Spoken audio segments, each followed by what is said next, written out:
What's happening? I'm Harper, and today we're talking about the U.S. carceral industry and why it's in dire need of reform. The U.S. spends $81 billion annually, the most of any nation worldwide, to run its prisons, incarcerating 1.25 million inmates. Still, America's rate of convicted criminals reoffending crime once released from prison is abysmal, a metric called recidivism rate. In the U.S., 66% of people released from prison are rearrested within 3 years, and 82% are rearrested within 10 years. The United States has no excuse for having such inefficient prisons. In this video, I'll walk you through how we got to where we are and what can be done moving forward. Experts estimate that crime costs the U.S. anywhere between $2.6 and $5.7 trillion annually. Because convicts will one day be released from prison and assimilate back into society, we should do everything in our power to correct offenders' behavior. The best way to prevent someone from recommitting a crime is a productive, understanding carceral industry. Unfortunately, we have strayed far from this ideal.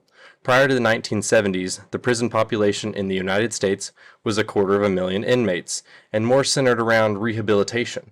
This is thanks to the mental health facilities which were better equipped to address the needs of patients. However, insurance companies didn't want to cover the cost of care, so they closed their doors for good, resulting in the crime rate skyrocketing.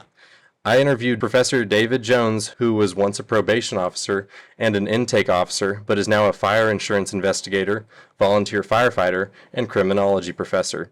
He currently teaches 2 courses at Virginia Tech, mass incarceration and the death penalty.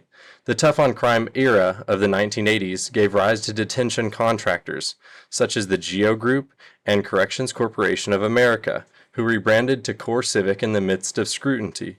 These corporations bid to the federal government that they could operate the nation's prisons at a lower cost. This was disproven in a study by the University of Minnesota and the University of New Mexico. Private prisons become more expensive to run over the years, costing taxpayers even more money. As Professor David Jones shared with me, private prisons look to cut whatever cost they can, and the corporations pocket the difference, greatly thwarting behavioral correctional efforts. Because private prisons make more money the greater the prison population, they have an incentive to not effectively rehabilitate prisoners. Considering this surplus is not being passed down to most of the correctional staff, you gotta be playing some intense mental gymnastics to defend detention contractors making money hand over fist. In 2024, GEO Group and CoreCivic self-reported earnings of $2.42 billion and $2.0 billion respectively. The United States is not the only developed nation with private prisons, but private prisons face criticism in every country that they are in. Taking into consideration these figures, Professor Jones and I reached consensus that private prisons offer no benefit over public prisons, and it appears that legislators are starting to catch on to this too. In 2022, 28 states employed private prisons, and this number has been gradually declining by way of closing down or buying back private prisons. Many people turn to a life of crime as the result of factors outside of their control. According to the U.S. Department of Health and Human Services, children growing up in a household with one incarcerated family member are 5 times more likely to be incarcerated than children raised in a stable household. It would be unfair to suggest that the child, in this case, is at fault for this risk factor. Similarly, the conclusion can be drawn that environmental conditions outside of the control of prisoners do exist and need to be compensated for. Correctional facilities have the responsibility to correct the behavior of violators through scientifically backed, effective rehabilitation. Scandinavian nations adopted a more rehabilitative approach to crime, yielding significantly better results. Take Sweden, for instance, which has a dormitory-like holding cells, average prison sentences of 5 months, well-trained correction staff, and education programs. All of these factors result in a 3-year recidivism rate of 30%. Half that of the United States. This also disproves the argument that shorter prison sentences are ineffective. Although Sweden's daily spending per inmate, $350, is double that of the United States, $160, the burden taxpayers bear is diminished due to the drastically lower of inmates incarcerated for a longer period of time. Not to mention, a reduction in the crime rate would correspond to a reduction in the annual cost of crime, the aforementioned $2.6 to $5.7 trillion figure. The U.S. is already drawing inspiration from Scandinavian prisons through the job shadowing programs. Wardens, correctional captains, sergeants, and officers from U.S. state penitentiaries are enrolled in learning and job shadowing programs in Norway.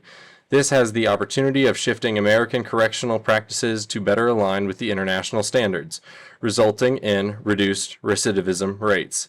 The punishment of incarceration does not end when one is released from prison. When someone is sentenced to a certain number of years in prison and is released, their situation is drastically worse than their pre-incarcerated life. This leads to my next point. Incarceration marks the death of opportunity for millions of individuals. Any convict released from prison will encounter the insurmountable task of attempting to pursue their constitutional rights to life, liberty, and pursuit of happiness. Finding an employer willing to look past a criminal record is unlikely. After completing high school, I got a job on a construction crew, alongside a reasonable coworker who had been in prison before. This anecdote serves to demonstrate the fact that employment opportunities available to my coworker upon his release were restricted to low-wage jobs.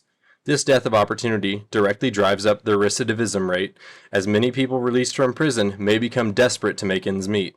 The guiding principle behind penal codes is ensuring the severity of the punishment is proportionate to the seriousness of the crime committed. In cases where the charge is simple possession, the victim most harmed by the offense is the perpetrator themselves. However, in Virginia, this crime can land you a maximum of 10 years in prison. According to the Federal Bureau of Prisons, 43% of inmates in the U.S. are convicted on drug-related charges. In the year 2000, Portugal took a different approach to solving its domestic drug epidemic disproportionately affecting the nation's veterans.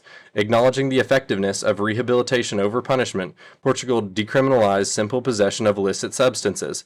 In addition to this, law enforcement officers would refer violators to a commission for the dissuasion of drug addiction. The results of this policy speak for themselves. Addiction rates plummeted, as did those for HIV and AIDS. The court system declogged, and what began as the Portuguese experiment is now studied by experts and officials around the world as the Portuguese model. The U.S. could achieve similar results by reinvestment into mental health facility programs. One argument tough on crime skeptics mention is if prisons are too comfortable, people will want to be incarcerated.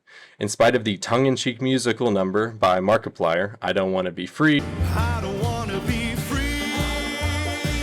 Leave me in luxury.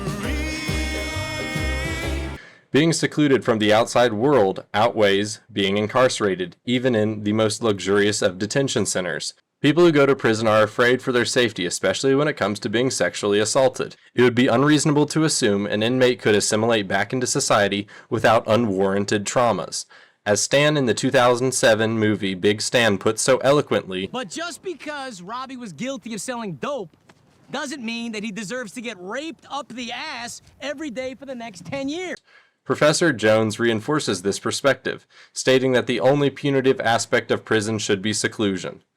Though I entered this research project with frustration with the U.S. carceral industry being ineffective both in terms of cost and behavioral corrections, especially targeted at private prisons, I gained valuable insight into the impact of closing mental health facilities. Some of these decisions can be reversed as some states close private prisons.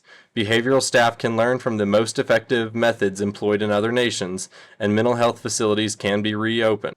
Although recent trends show an increase in the number of detentions, especially as arrests over suspicion of undocumented residents rise, the overarching trend shows steady progress has led to the number of incarcerated individuals in the U.S. prisons to fall from an all-time high in 2008. As Professor Jones shared with me, prisons are deeply intertwined with politics. Consequently, progress towards productive rehabilitation is susceptible to reversal.